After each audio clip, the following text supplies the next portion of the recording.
Praise the Lord. आप सभी को जय मसीह की। परमेश्वर आप सबको बहुत आशीष दें। हम आए हैं पंजाब में होशियारपुर में सर वीरेंद्र कुमार जी के घर, जो कि बीएसएफ में, बॉर्डर सिक्योरिटी फोर्स में सेकंड इन कमांड, एक सीनियर पोस्ट पर हैं और बिलोंग करते हैं यूपी से, यूपी साइड से। वेल एजुकेटेड, बहुत हाईली टैलेंटेड एक व्यक्ति। किस तरीके से, किन परिस्थितियों में प्रभु यीशु मसीह पर विश्वास किया, हिंदू बैकग्राउंड से बिलोंग करते हैं, वो सारी ट्रेडिशनल चीजें जो होती हैं वो सब चीजें इनके जीवन में थी। फैमिली अभी भी उन्हीं सब ट्रेडिशन को फॉलो करती है। किस तरीके से, किन हालात, किस परिस्थितियों में परमेश्वर ने इनके जीवन को बदला, आज फेथ में इतने स्ट्रांग है कि लगातार घर में प्रार्थनाएं चलती हैं और हर एक काम जो परमेश्वर का वचन बताता है उसको उसी के अनुसार करते हैं। लेकिन हमेशा जीवन ऐसा नहीं था। किन हालात, किन परिस्थितियों में परमेश्वर ने इनका जीवन बदला, मैंने गवाही सुनी है, बहुत अद्भुत गवाही है। बहुत अद्भुत काम परमेश्वर ने इनके जीवन में किए और सबसे बड़ी बात, खुद यीशु मसीह का दर्शन इन्होंने पाया है। यीशु मसीह खुद इनके पास आए, यीशु मसीह ने इनके जीवन में अद्भुत काम किए हैं। वो क्या कुछ गवाहियां बनी, कैसे कैसे प्रभु में आए, वो सब बहुत अद्भुत और दिलचस्प गवाही को हम सुनेंगे। सभी को जय मसीह की। और मेरा नाम वीरेंद्र कुमार है। और मैं ईस्टर्न यूपी का बेसिकली रहने वाला हूँ।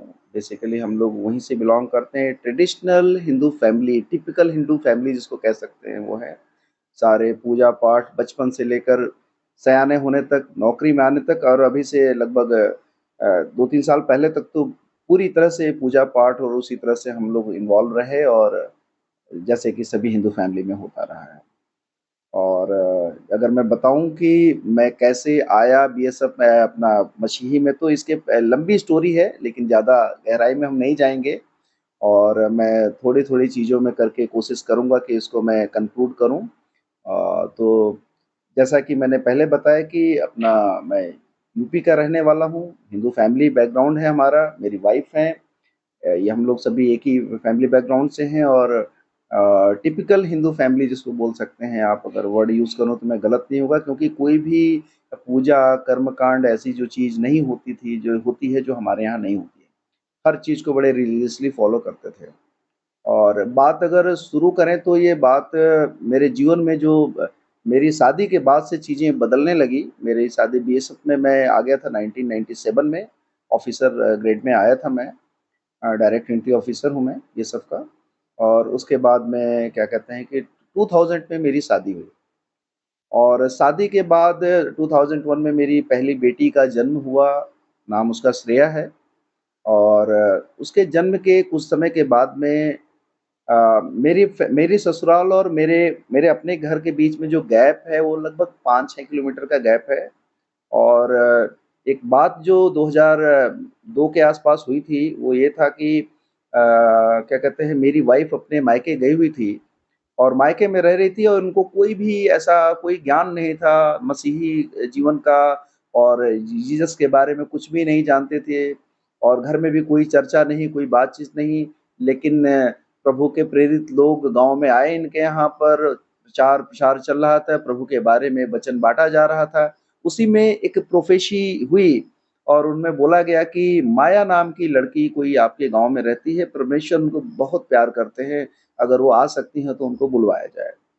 तो अकेली माया नाम इन्हीं का था गांव में, तो बुलाया गया इनको और वो गई वहाँ पर। वहाँ पे सारे प्रार्थना आराधनाएं चल रही थी, ये भी बैठी। पहला एक्सपोजर था उनका, जो जो मैं बाद में इन्होंने मुझे बताया। शुरू में तो मुझे बताया नहीं था, क्योंकि हर आदमी को डर होता है कि भाई परिवार में तो वो तो हस्बैंड मेरे मानते नहीं है, या मेरे ससुराल में लोग मानते नहीं है। इनफैक्ट इनके घर में भी कोई नहीं मानता था।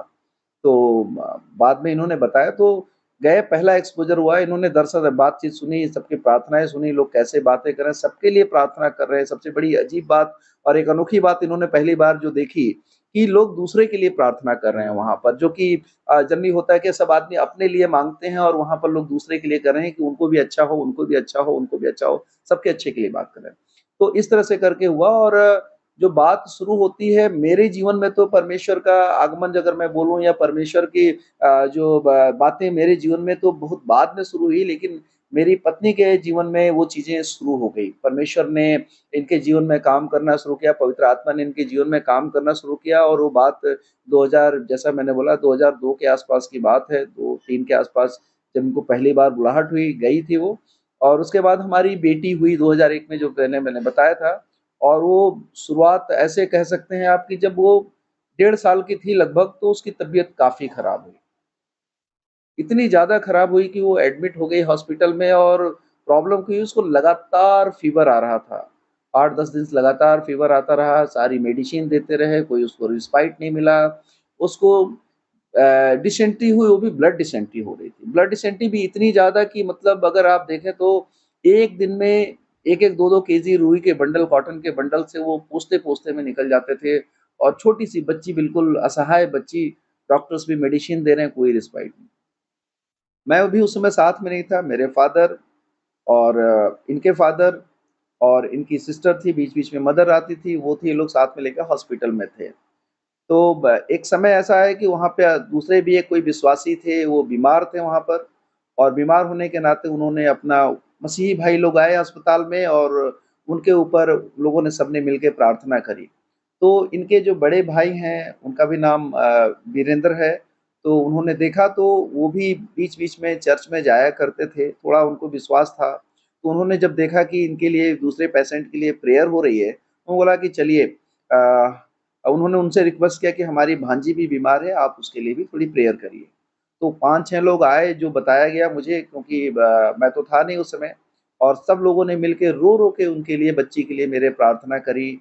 और फिर इनको बोला कि, मेरी वाइफ़ को, कि ठीक है, आप भी ऐसा करिए, जो भी गलतियाँ हैं परमेश्वर से अपने गुनाहों की माफ़ी माँगिए। परमेश्वर बहुत दया भ भ भला परमेश्वर है, और चंगाई मिलेगी, बच्चा ठीक हो जाएगा। और इसका होने के बाद में, सिंस उस समय तक उसको आराम नहीं मिला था, तो उसी इन द मीन टाइम उन्होंने क्या किया कि उन्होंने अस्पताल से दूसरे अस्पताल में, बड़े हॉस्पिटल में लेके उसको शिफ्ट कर दिया बेटी को। लेकिन जैसे ही बड़े हॉस्पिटल में वहाँ गई बच्ची, और उसका डॉक्टर ने बोला कि भई, जब तक हम ब्लड टेस्ट नहीं करेंगे, जब तक हम स्टूल टेस्ट नहीं करेंगे, तब तक हम कोई मेडिसिन नहीं देंगे। और प्रेयर के बाद उसको, बेटी को, कोई और मेडिसिन नहीं दी गई थी, केवल एक क्रोसिन 5 एमजी क्रोसिन उसको पिलाया गया था। और प्रेयर होने के बाद दूसरे हॉस्पिटल में पहुँची, उसका बुखार बिल्कुल ख़त्म हो गया, पता ही नहीं चला बुखार कहाँ गया। और जो लगातार ब्लड डिसेंट्री हो रही थी उसको, केवल ब्लड आ रहा था। और उसके बाद, प्रेयर के बाद में, उसने बहुत सारा स्टूल पास किया। और स्टूल पास किया तो सब परेशान, काट के, उसके डायपर जो पहना था उसको काट के हटाया गया, तो उसमें देखा इन्होंने कि कोई भी ब्लड के, कोई भी उसमें पार्टिकल्स नहीं है, ब्लड के स्टेन कोई भी नहीं है। तो डॉक्टर से जब बात हुई, तो डॉक्टर ने देखा और बोला कि ठीक है, टेस्ट करेंगे। और टेस्ट किया, और टेस्ट करने के बाद बिल्कुल मतलब उसमें कोई भी ब्लड पार्टिकल नहीं था। मतलब पहले तक लगातार ब्लड जा रहा था, लेकिन प्रार्थना करने के बाद सब कुछ ठीक हो गया। बिल्कुल, बिल्कुल, पहले तो ब्लड ऐसे रह रहा था, केवल ब्लड ही आ रहा था, और कोई स्टूल नहीं पास हो रहा था। और बाद में वो पता नहीं कहाँ अंदर फँसा हुआ था स्टूल, वो स्टूल आया, केवल कोई भी ब्लड नहीं आया। और फिर टेस्ट हुआ उसका, लैब लैब टेस्ट हुआ, लैब टेस्ट में बोला कि नहीं, नेगेटिव है रिपोर्ट। डॉक्टर ने बोला कि अभी तो बेटी को हम कुछ दवाई देने की ज़रूरत नहीं, आप इसको घर लेके चले जाइए। तो परमेश्वर की पहला जो चमत्कार हमारे परिवार में हुआ, मेरी बेटी से हुआ। और बेटी फिर अपना ठीक हो गई, खेलने-फिरने लगी।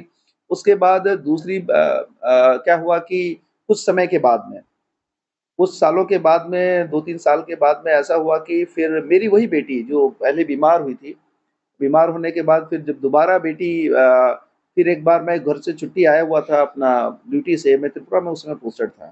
तो घर में आया हुआ था, तो एकाएक रात में सभी हम लोग खाना-पीना खा कर के सोए अच्छे से, और सुबह उठा तो देखा एक बड़े बॉल बॉल जैसा बेटी के मेरे सिर के ऊपर निकला हुआ है सुबह। तो अब क्या हुआ कि ये वाइफ हमारी, बच्चे को सभी अपने पेरेंट्स होते हैं, तो छोटा बच्चा होता तो 3-4 साल की, 5 साल की बेटी थी मेरी, तो उसको देखा तो सिर में बॉल, तो मेरे पास लेके आई।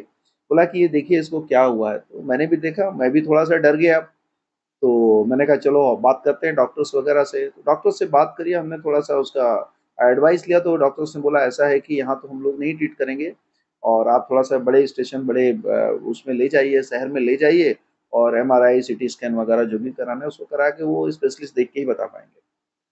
तो उस मैं तो उस समय तक बिल्कुल भी ऐसा नहीं, मैं विश्वास में नहीं था। इनको बेटी हील हो गई थी, उसके बाद भी मेरे जीवन में कोई फ़र्क नहीं पड़ा था। मैं तो टिपिकल फ़ोर्स पर्सनल था, सारे वो काम करता था जो कि नहीं करने चाहिए, वचन के खिलाफ वाले सारे काम करता था। Full of arrogancy, high headed था मैं, किसी को कुछ नहीं समझना, शराब का भी सेवन करता था, फ़ोर्स में होने के नाते कुछ ऐसा कल्चर भी होता है, तो सारे वो गलत काम जिसको आज हम कह सकते हैं, मैं खुद कमिट करता हूँ कि सारे गलत काम मैं करता था, जो कि नहीं होने चाहिए। तो लेकिन विश्वास मुझे फिर भी नहीं आता बेटी ठीक होने के बावजूद भी। तो लेकिन एक होता है परिवार में, अगर पत्नी बोलती है तो पति को थोड़ा-सा लगता है कि चलो कर लेते हैं। तो इन्होंने बोला अभी बेटी की तबीयत खराब है और ऐसा करिए कि आप इनको लेके चलते हैं। हमने कहा हाँ, बिल्कुल लेके चलेंगे, लेकिन इन्होंने बोला शर्त ये रखी कि पहले हम चर्च में जाएँगे और चर्च में पहले प्रेयर करवाएँगे इसको, उसके बाद हम हॉस्पिटल में ले जाएँगे। तो मैंने सिर्फ़ ये कहा कि मैं कहूँगा तो फिर वो कहेंगे कि देखो ऐसा नहीं, ऐसा है, मेरी बात नहीं मानते हैं। तो एक परिवार में एक होती है कि सब चीज़ें ठीक-ठाक चलती रहें, तो इस वज़ह से मैंने उस बात को माना और मैंने कहा ठीक है चलो।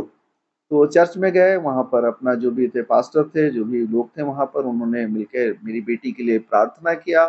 प्रार्थना करने के बाद हम ले गए और वहाँ पर जो स्पेशलिस्ट के पास ले गए, उन्होंने सीटी स्कैन वगैरह किया और वहाँ जाने के बाद जो रिपोर्ट्स आई, रिपोर्ट्स बिल्कुल नॉर्मल आई, कोई भी एब्नॉर्मैलिटी नहीं, कोई कुछ नहीं और बिना मेडिसिन का कहा कि नहीं आप ले जाइए, कोई रिपोर्ट सब रिपोर्ट नॉर्मल है। और जब तक हम घर आ रहे हैं शाम तक वो जो बॉल जैसा फूला हुआ था, पूरी तरह से सब्सिडाइज़ हो गया, बिल्कुल नॉर्मल हो गया।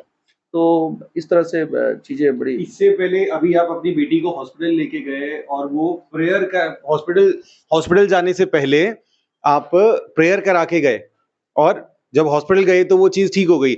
लेकिन आपने बताया था आपकी एक और बेटी थी, कुछ ऐसा ही वाकया हुआ था, लेकिन आप उसकी बारी में प्रेयर करा के नहीं गए थे। आप सीधा हॉस्पिटल गए थे, उसके बारे में बताइए? देखिए मैंने यहाँ पर एक चीज़ नहीं बताई थी अभी कि मेरी जो बेटी जिसके बारे में भी मैंने बताया कि प्रेयर करा के हम गए थे और वो ठीक हो गई। इससे एक छोटी बेटी थी हमारी, इसके बाद पैदा हुई थी, 3 साल छोटी थी और बीच में वो बीमार हुई, बहुत हेल्दी थी। बचपन में जब पैदा हुई थी काफ़ी हेल्दी थी, ठीक-ठाक थी, डॉक्टर्स ये बोलते थे कि इसको कभी कोई बीमारी नहीं होगी और बिल्कुल खाएगी, पिएगी, पेट भरा रहेगा और वो अच्छी-खासी बढ़ती चली जाएगी। ठीक है, सबको अच्छा लगता है पेरेंट्स को, हमें भी लगा चलो कोई दिक्कत नहीं, लेकिन वो जब मैं नॉर्थ ईस्ट में पोस्टेड था, तो उस समय उसकी तबीयत खराब हुई। और तबीयत खराब हुई उसके बाद फिर हम उसको वहाँ पे हमें इलाज नहीं हो पा रहा था तो हम उसको घर लेके चले आए। घर लेके आ गए तो टिपिकल जैसा कि हिंदू फैमिली में होता है हमारे परिवार में भी हुआ। दवा तो हम करा रहे थे लेकिन हमारे पेरेंट्स से जो और लोग थे, जो आस-पास के लोग थे, बोला नहीं इसको कोई न कोई और भी असर है, इसको कहीं झाड़-फूँक कराना है तो हम तांत्रिक के पास भी जो ओझा होते हैं उस टाइप के लोग जितने भी पूजा-पाठ जो गलत तरह से जो कोई किसी देवी की पूजा करता है, कुछ करता है, हमने उसको भी कराया, खूब कराया। और खूब पैसा भी हमने ऐसा नहीं, हमारे मैं तो नहीं दे रहा था लेकिन हमारे पेरेंट्स थे, वो सब काफ़ी पैसा उस पे खर्चा कर रहे थे कि किसी तरह इसको रिस्पाइट मिल जाए, बच्ची ठीक हो जाए। लेकिन वो कितना भी जितना भी हम पूजा-पाठ कराते रहे और उसमें कुछ भी हमको रिस्पाइट नहीं मिला और उस समय बड़ी एक अच्छी बात है, बड़ी मैं बताना चाहूँगा इस बात को एम्फैसिस देना चाहूँगा कि मेरी वाइफ़ ने बोला कि हम प्रार्थना कराते हैं और मैंने इनकी बात को इग्नोर कर दिया। नहीं कराई। मैंने प्रार्थना बिल्कुल नहीं कराया और हालात ये हो गई कि कुछ समय बाद उसकी कंडीशन ज़्यादा ख़राब होती रही और होती चली गई। मैंने उसको गंगाराम सर गंगाराम दिल्ली में एडमिट रखा, काफ़ी दिन हमने ट्रीटमेंट कराया, लेकिन वो बची नहीं बेटी मेरी और हमने बेटी को खो दिया और मुझे आज भी उस बात का रिग्रेट है कि काश हमने परमेश्वर की शरण में आए होते, लेकिन हम नहीं आए तो शायद ऐसा हमारे जीवन में ना होता। इस बात का तो मुझे रिग्रेट है। तो अभी ये आपकी छोटी बेटी पे जो है जिस टाइम तक वो उसको दिक्कत हुई थी, उस टाइम तक पूरी तरीके से आपकी वाइफ़ विश्वास में थी और उन्होंने इनको बोला भी था कि प्रेयर कराओ लेकिन इनका फ़ेथ स्ट्रॉन्ग नहीं था और कहीं न कहीं गिल्ट तो रहता ही है ना? पेरेंट्स के दिल में रहता ही है। हर पेरेंट यही सोचता है कि अगर करा लिया होता तो ठीक रहता, है ना? पर कोई बात नहीं वो समय था लेकिन अगली बार जब इनकी बड़ी बेटी की बारी आई तो इन्होंने वो गलती नहीं दोहराई, प्रेयर करा के गए और जब प्रेयर करा के गए तो जैसा बता रहे हैं सिर में अच्छा यहाँ पर एक बहुत इंपॉर्टेंट बात है। कहते हैं ना दूध का जला छाछ भी फूँक-फूँक के पीता है। तो पहले आप ऐसा एक हादसा आपके साथ हो चुका था। बच्ची के सिर में जो आप बता रहे हो सिर में गोला निकल कर आया या जो भी है, वो प्रॉब्लम आई, वो प्रॉब्लम आने से लेकर डॉक्टर के पास जाने तक, हॉस्पिटल जाने तक, ये बीच का जो दौर है, ये जो सफ़र जो टाइम है ना, ये हर एक दुनिया के हर एक पेरेंट के लिए बहुत मुश्किल रहता है। और खास तौर पर उनके लिए जो पहले इस प्रॉब्लम से निकल चुके हैं, हादसा झेल चुके हैं, तो 50 तरह की बातें चल रही होती हैं कि कोई दिक्कत ना आ जाए, कुछ ये ना हो जाए, कुछ वो ना हो जाए, है ना? हर जो जो ये पेरेंट्स हैं, वो समझते हैं इस बात को। मैं खुद 2 बच्चों का पिता हूँ, मैं मुझे पता है कि जब बच्चों को कोई भी प्रॉब्लम हो, तो सबसे पहले दिमाग में आता है कि प्रभु कुछ बड़ी गड़बड़ ना हो जाए, छोटी-मोटी हो, डॉक्टर बोले कुछ नहीं है, ठीक हो जाएगा। हर एक पेरेंट यही सोचता है ना?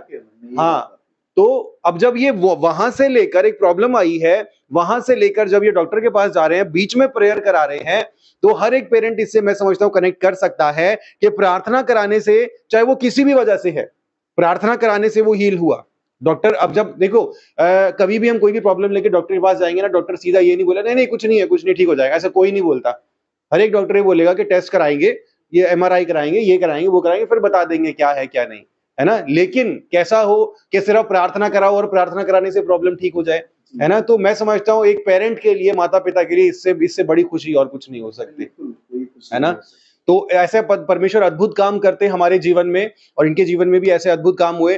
तो ये तो रही आपके बच्चों की बात। अब आप थोड़ा सा आपने बताया था आपकी टेस्टिमनी कि किस तरीके से आपके जीवन में क्या कुछ हुआ, परमेश्वर ने आपके जीवन में अद्भुत काम किए, कैसे आपका जीवन बदला। आर्मी पर्सनल होने के नाते किस तरीके से आप शराब भी पीते थे, वो सारी चीजें करते थे, बहुत एरोगेंट थे आप, ऑब्वियसली हाईली एजुकेटेड, और अपने अपने लोगों के बीच में, अपने स्टाफ के बीच में best of the best performance देने वाले एक व्यक्ति को नेचुरली एरोगेंस तो आ ही जाता है। तो वो एरोगेंस कैसे परमेश्वर ने कैसे वो एरोगेंस आपके अंदर से निकाला, कैसे वो सारी चीज, शराब कैसे आपने छोड़ी, उसके बारे में थोड़ा बताइए। आ, बड़ी लंबी कहानी है। वैसे मैं इसको ज़्यादा लंबा नहीं खींचूंगा मैं, क्योंकि परमेश्वर ने तो मेरे जीवन में इतना काम किया है कि अगर इसको मैं बताने लगूं तो कई दिन तक बताता रहूं तो भी ख़त्म नहीं। परमेश्वर का हर हर क्षण हम धन्यवाद करें वो कम है। जहाँ तक मेरी बात है, मैं अपने बारे में बता दूं कि मैं वास्तव में जैसा मैंने थोड़ी देर पहले भी बोला था, मेरे अंदर वो सारी कमियां थी जो परमेश्वर के वचन के अनुसार नहीं होनी चाहिए। हाई हेडेड था मैं, एरोगेंट था मैं, रफ लैंग्वेज यूज़ करता था मैं, किसी को भी कभी भी मतलब बुरे शब्द बोलना, लिकर का कंजम्पशन करना और भी गलत चीज़ों में इन्वॉल्व रहना, सारी चीज़ें मेरे अंदर थी। लेकिन ये चीज़ें चलती रही मेरे साथ, मैं इसको छोड़ नहीं पा रहा था।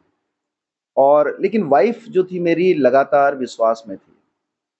लेकिन ये विश्वास इनका खुलकर सामने इसलिए नहीं आ पाता था क्योंकि मैं विश्वास में नहीं था। और वो प्रेयर भी करती थी, मुझे बोलती थी कि प्रेयर में बैठो शाम को।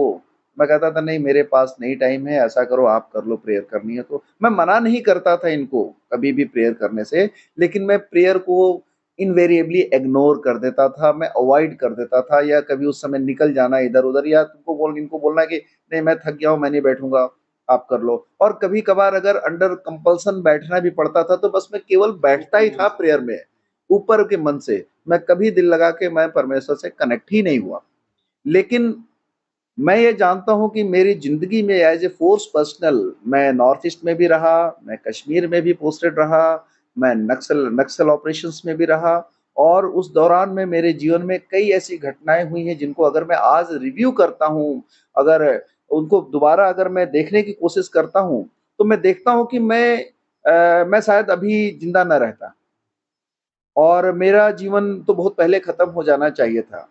लेकिन मुझे अब महसूस होता है कि वो सिर्फ़ और सिर्फ़ इनकी प्रार्थनाओं का असर था, परमेश्वर की दया इनकी प्रार्थनाओं के साथ मेरे साथ बनी हुई थी कि मैं छोटे-छोटे मोमेंट में मैं बड़ी-बड़ी घटनाओं से बचता रहा।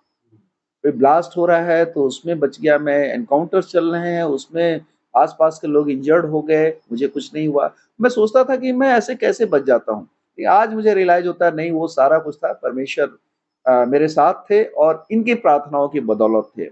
और मेरे अंदर तो सारी कमियाँ ही कमियाँ थी। और अगर धीरे-धीरे, धीरे-धीरे ये समय चलता रहा और मैं अपने आप में कोई सुधार नहीं कर पा रहा था। और यहाँ तक कि मैं 2019 में मैं फ़िरोज़पुर में मैं पोस्टिंग आया, और फ़िरोज़पुर में पोस्टिंग आया तो उस समय तक भी मैं उन्हीं सब चीज़ों में लिप्त था। लेकिन पंजाब में आने के बाद थोड़ा-थोड़ा ज़्यादा एक्सपोज़र मुझे मिला। मसीही लोगों से भी थोड़ा बहुत मिलने का मौका मिला मुझे, बातचीत भी कुछ लोगों से हुई। लेकिन मैं प्रार्थना तो शुरू किया मैं, लेकिन फिर वो हाफ़ हार्टेड प्रेयर में करता था। शराब भी नहीं छोड़ा मैंने, गलत चीज़ें भी नहीं छोड़ी मैंने, सारे गलत काम करता था। लेकिन एक समय ऐसा आया, परमेश्वर ने मेरे मन में ऐसा डाला, मैं घर में बैठा हाथ में शराब लिए हुए बैठा हूँ, और बेटा है कुछ एक गेम खेलता था कंप्यूटर पे, मोबाइल पे, और वाइफ़ ने बोला कि बेटे को बोला कि ये क्यों खेलते हो? तो बेटे ने एक बोला कि आप मुझे तो मना करते हो, पापा भी पीते हैं और आपने पापा को तो बोला नहीं कुछ करने के लिए। तो इन्होंने मुझे आके बोला देखिए बेटा ऐसा बोल रहा है और उस समय मेरे अंदर में कुछ ऐसे अब जो भी कहें परमेश्वर के पवित्र आत्मा का जो भी है या जिसका भी है असर कहें, मुझे तो लगता है कि वो परमेश्वर ही था क्योंकि शराब एक ऐसी चीज़ है जिसको छोटी-छोटी चीज़ों में कोई छोड़ता नहीं है। जो पीने वाले लोग हैं वो जानते हैं कि इतना आसान नहीं है जो लंबे समय से अगर कोई शराब पी रहा हो तो उसको एक झटके में छोड़े। लेकिन मेरे अंदर ऐसी बात है मैंने कहा ठीक है, बेटे से मेरा पैक्ट हुआ कि बेटा आप ये छोड़ो और मैं ये छोड़ता हूँ और मैंने जो आधा पिया हुआ था, हाथ में ग्लास लिया और मेरे अंदर में आया कि नहीं आज के बाद नहीं पीना है। और वो शायद परमेश्वर की आवाज़ थी मेरे अंदर तक पहुँची और मैंने वो ग्लास लिया और उसको बेसिन में उल्टा कर दिया। मैं आपको यहाँ बताना चाहूँगा उस समय मेरे घर में लगभग 35 से 40 हज़ार रुपए की बहुत ही बेहतरीन दारुओं का कलेक्शन था, लिकर का कलेक्शन था, सारे इम्पोर्टेड ब्रांड वगैरह थे।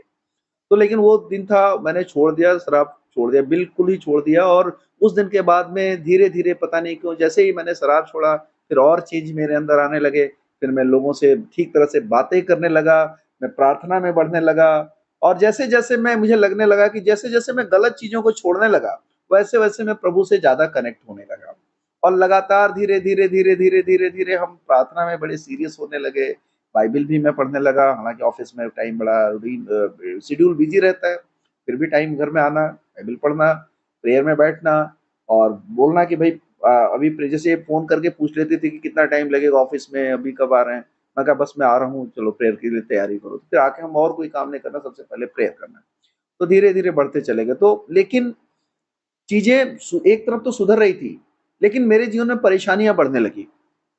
मुझे लगने लगा कि कोई मुझे अननेसेसरी की चीज़ें बर्डन आने लगे मेरे ऊपर, परेशानियाँ बढ़ने लगी। जब मैं गलत चीज़ों में था तो मेरे से परेशानियाँ मेरे साथ नहीं थी, परेशानियाँ मुझे फ़ील नहीं होती थी। लेकिन जैसे-जैसे मैं प्रभु में शुरुआत के दौर में मैं बढ़ने लगा, मुझे लगा कि कुछ ऐसे फ़ोर्स हैं मुझे रोक रही हैं जाने से, परमेश्वर के नज़दीक नहीं जाना है। हर हर वो माहौल बनता था जिससे कि मैं प्रेयर में ना बैठूँ, मैं बाइबल ना पढूँ, लेकिन नहीं, मैं लगातार प्रेयर में बढ़ता चला गया और जीवन में मेरे चेंज आने लगा। इस तरह से करके मैं परमेश्वर में बढ़ने लगा और एक घटना मैं बताऊँगा जो मेरे जीवन का ट्रांसफ़ॉर्मेशन जो मेरा था जो पूरा जिस तरह से कहते हैं जीवन बदल जाना, तो वो घटना ये है कि मुझे मैं जब पूरा विश्वास में आ गया, मैं पूरी तरह से प्रार्थना दिन-रात मतलब हम लोग अपना समय पे सुबह-शाम की फैमिली प्रेयर भी करना, इंडिविजुअल प्रेयर भी करना, बाइबल स्टडी भी अपने टाइम पे करना।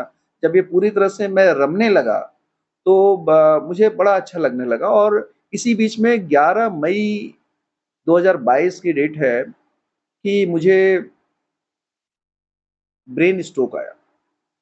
वो ऐसा क्षण था, उसको अगर मैं बताऊँ आपको कि मैं बाहर से आया था मैं ड्यूटी से और बैठा और मुझे बोला गया कि आपका डिस्ट्रिक्ट एडमिनिस्ट्रेशन के साथ एक मीटिंग है और आपको तुरंत जाना है। तो मैं जल्दी-जल्दी फ्रेश हुआ और मैंने कहा खाना लगाओ, खाना खाए और हम चल दिए। और मेरे एक और अधिकारी साथी थे, मेरे हमरैंक थे और हम लोग उन्होंने बोला कि मैं भी साथ में चलूँगा, हमने कहा ठीक है चलेंगे।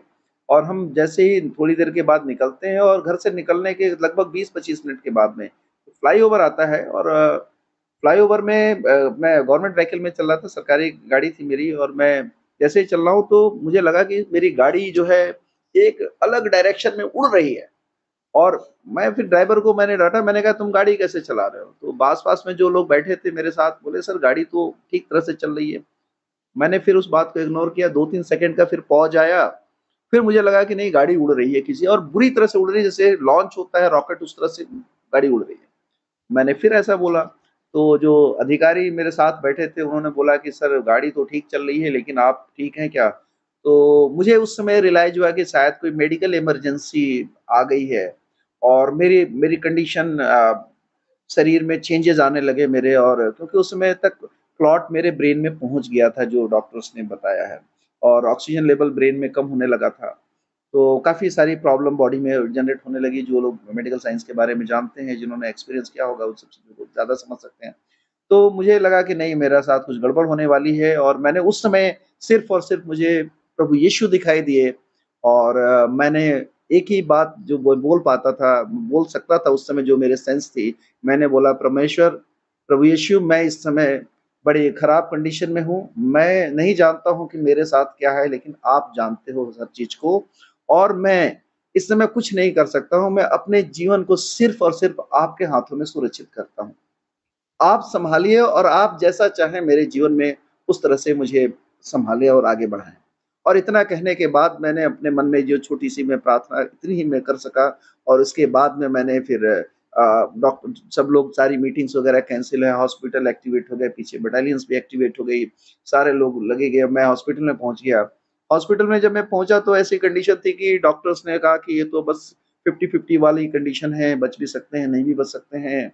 और फिर ठीक है, इमरजेंसी में सीटी स्कैन हो रहे हैं, कभी कोई इंजेक्शंस लग रहे हैं, थ्रोम्बोलाइसिस मुझे किया, जिसमें एक इंजेक्शन आता है 60 60-65,000 का एक ही इंजेक्शन आता है। उन्होंने लगाया ब्लड क्लॉट को बर्स्ट करने के लिए। लेकिन वो सब लगाने के पहले डॉक्टर्स का ये था, इमेज या इंप्रेशन ये था कि शायद ये ना बचें। और अगर ये बच भी जाते हैं वर्स्ट टू वर्स्ट केस में, तो मतलब ये पैरालाइज़ हो जाएँगे। लेकिन परमेश्वर की बड़ी महिमा थी, परमेश्वर के हाथों में मैं शायद सुरक्षित था पूरी तरह से और सारा मेडिकेशन तो एक बहाना था, बचाने वाला तो परमेश्वर था। और उन्होंने क्या किया कि सारे टेस्ट होने के बाद, सारा मेडिकेशन होने के बाद मैं स्टेबल हो गया, मेरी कंडीशन स्टेबल हो गई और ट्रॉमा मेरे ऊपर इतना ज़बरदस्त ट्रॉमा था कि आप इमेजिन कर सकते हैं कि कुछ घंटों में I lost 6 kgs of weight. 6 kilo मेरा वज़न कम हुआ था कुछ घंटों में जो मुझे वो ट्रॉमा आया था। और उसके बाद नेक्स्ट डे फिर डॉक्टर्स की मैं चला गया इमरजेंसी में क्रिटिकल केयर यूनिट में रहा मैं।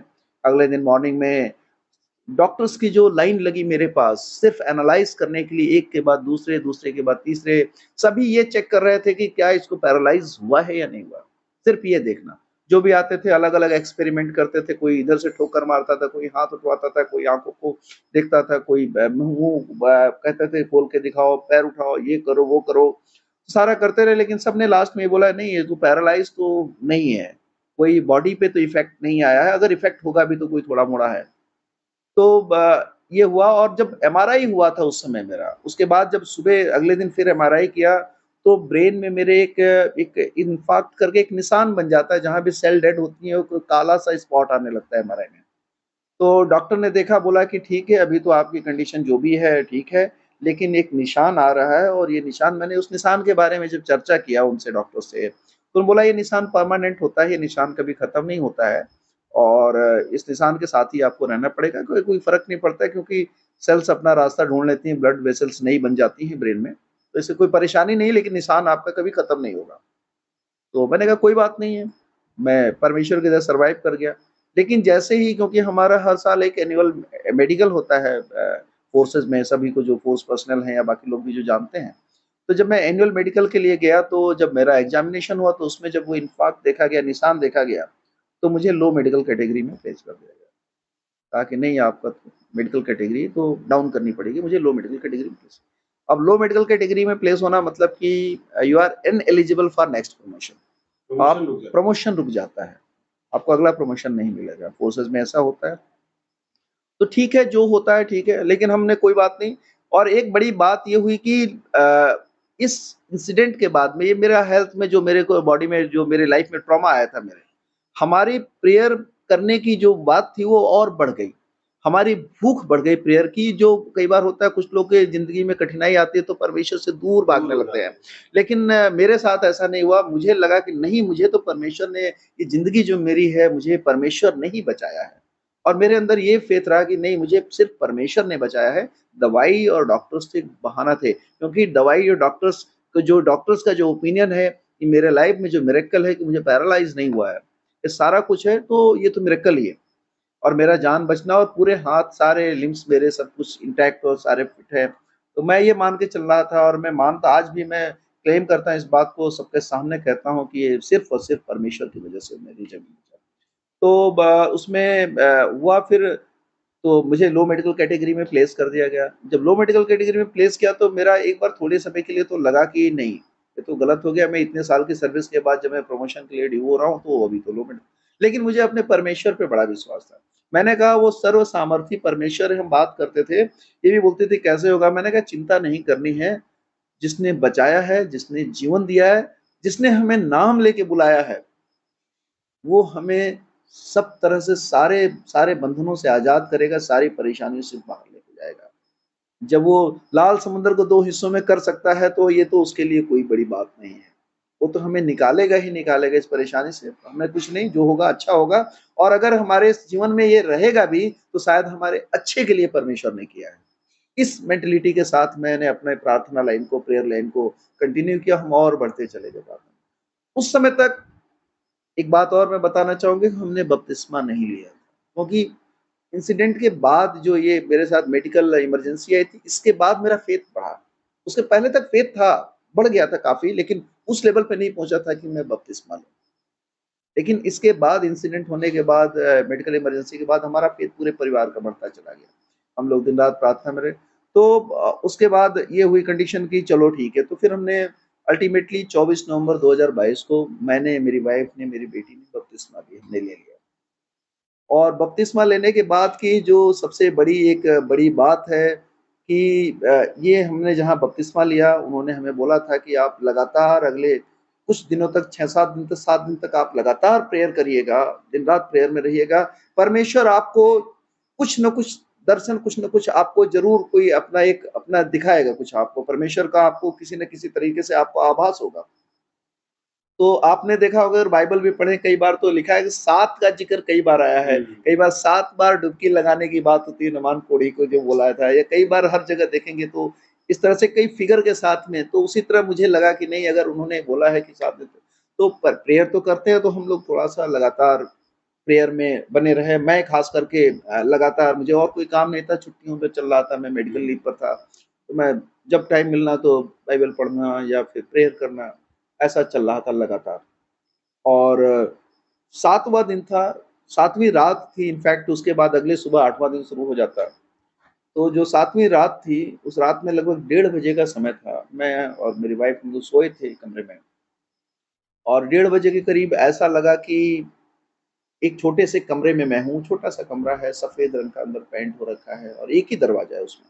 कोई खिड़की भी मुझे दिखी नहीं उस कमरे में।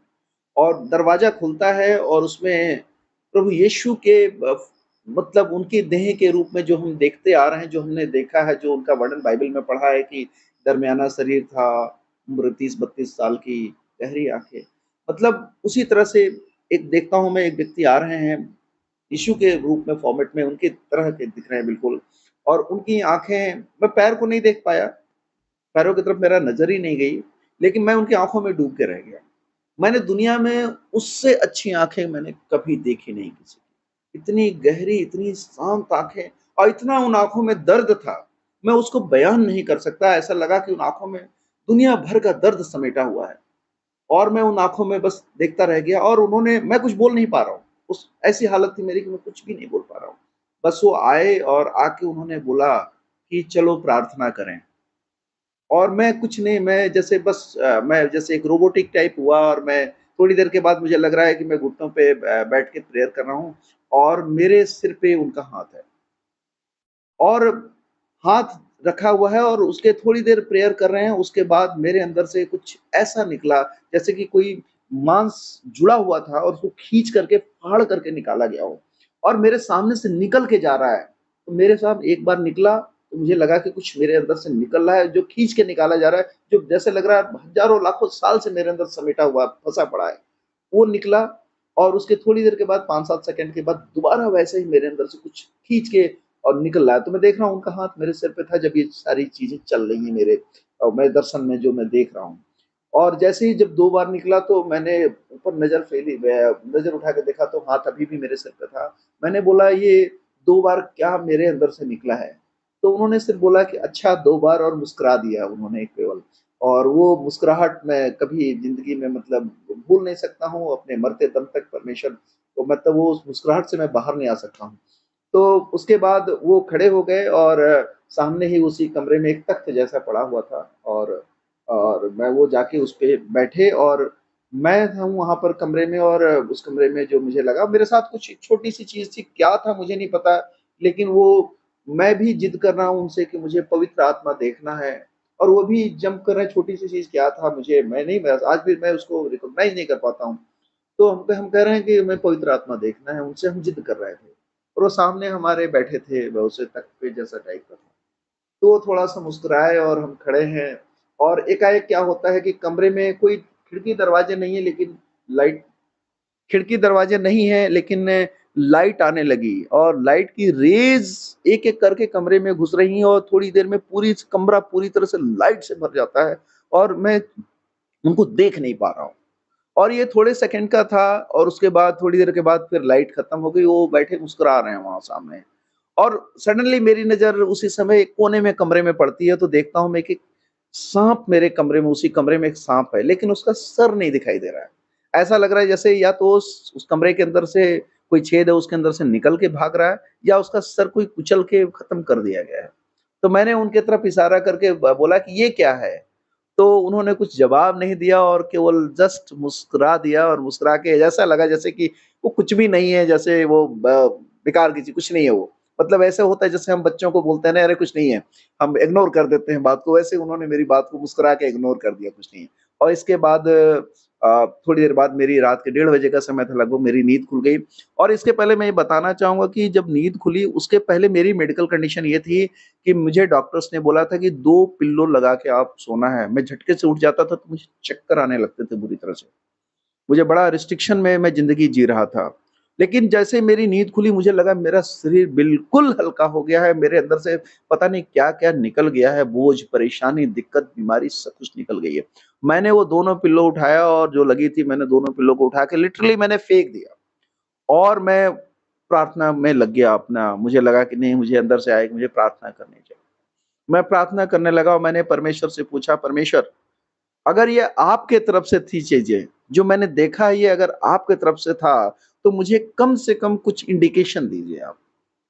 और प्रार्थना कर रहा हूँ मैं ये और उसी समय मुझे लगा कि मेरी कमर से नीचे से लेकर मेरे कमर ठंडी होनी शुरू हुई, बिल्कुल बर्फ की तरह से, जैसे बर्फ की सिल्ली होती है, उसको छूते हैं तो वो ठंडा होता है।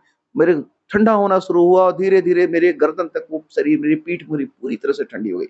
और उसके बाद 2-3 सेकंड ऐसा रहा, उसके बाद फिर पीठ नॉर्मल हो गई। तो मुझे फिर भी लगा कि नहीं, कहीं न कहीं कोई बात है, मेरे शायद मन की बात है, ऐसा कुछ गलत है, मैं सपना ऐसा ही कुछ, वैसा कोई बात नहीं है। मैंने फिर बोला, नहीं परमेश्वर अगर आप थे तो एक बार मुझे और इंडिकेशन दो। मुझे अभी भी भरोसा नहीं हो रहा है कि ऐसा कुछ है, मुझे एक बार और इंडिकेशन दो। और आप विश्वास नहीं करेंगे, दोबारा सेम सेम फीलिंग वैसे आने लगी और फिर दोबारा मेरी पीठ पूरी तरह से ठंडी हो गई।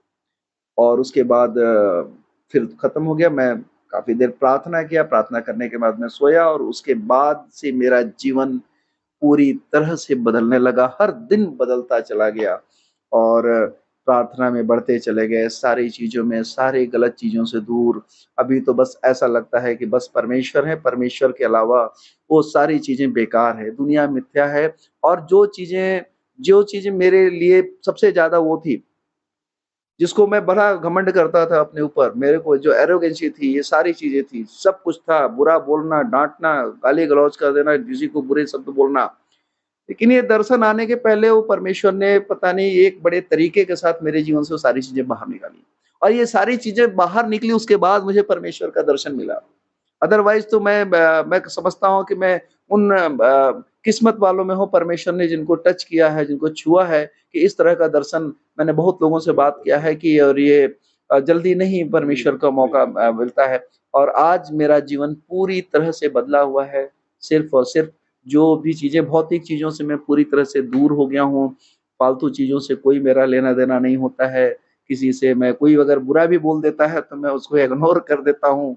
और कुछ ऐसी भी चीज़ें होती हैं उनको भी इग्नोर कर देता हूँ।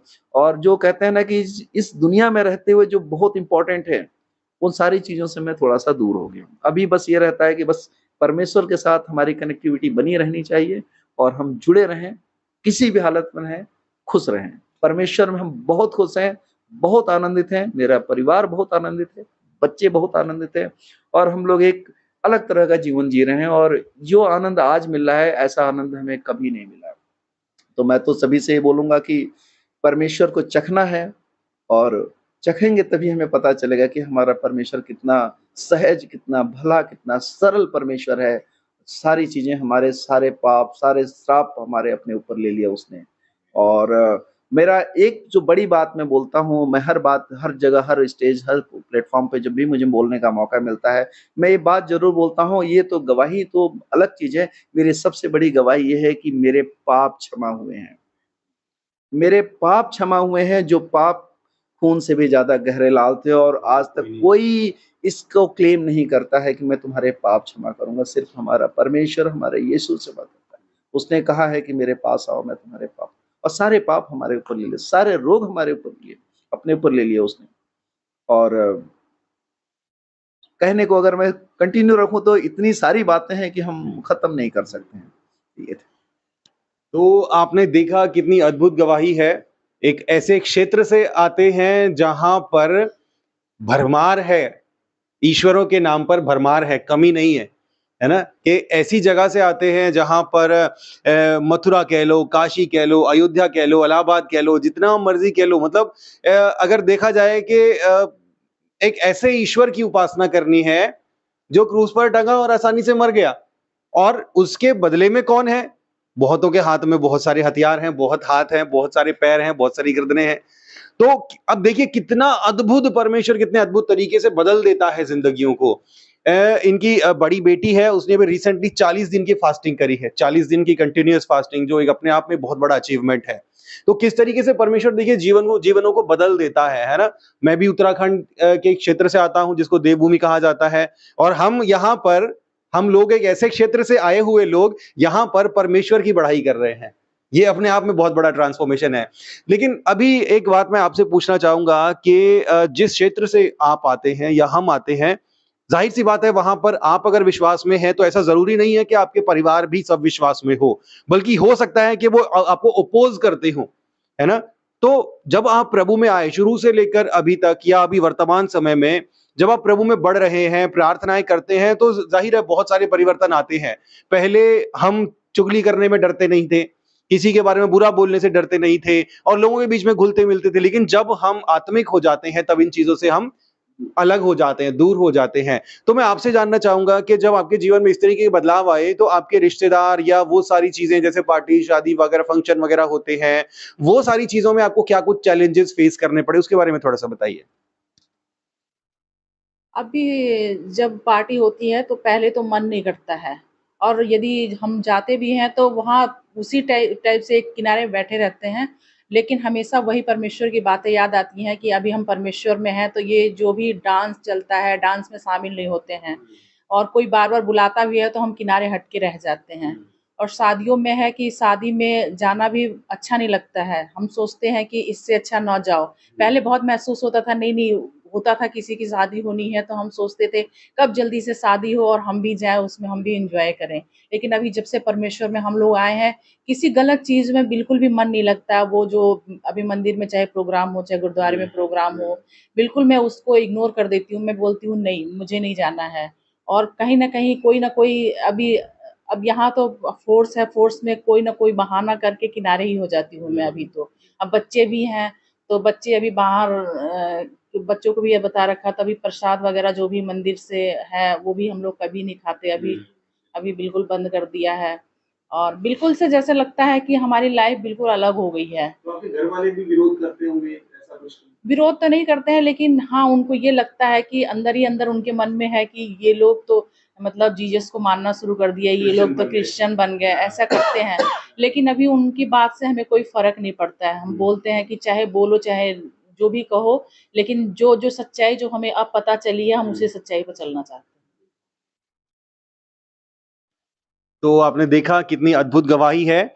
जितनी बातें अभी बोली गई हैं, ये सिर्फ आधी बातें हैं जो थोड़ी देर पहले हमने चर्चा करी थी। बहुत सारी ऐसी बातें हैं जो बोली भी नहीं गई, वो गवाहियाँ सुनते-सुनते काफ़ी सारा समय निकल गया था। लेकिन क्योंकि समय की पाबंदी है, बहुत लंबा वीडियो हम नहीं कर सकते, तो मुख्य-मुख्य बातें जो है वो हमने निकाल कर लेकर आई हैं।